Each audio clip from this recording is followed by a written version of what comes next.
नमस्कार. आज मी बनवते अस्सल आगरी पद्धतीने कोलंबी मसाला.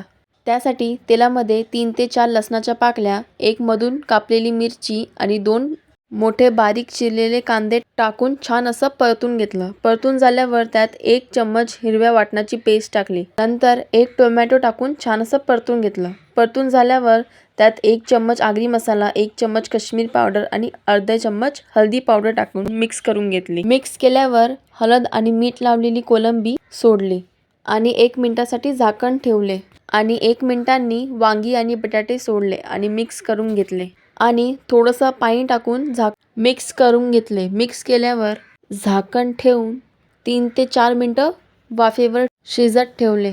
3 ते 4 मिनिटांनी झाकण काढून चिंचेचा कोळ टाकून परतून घेतलं.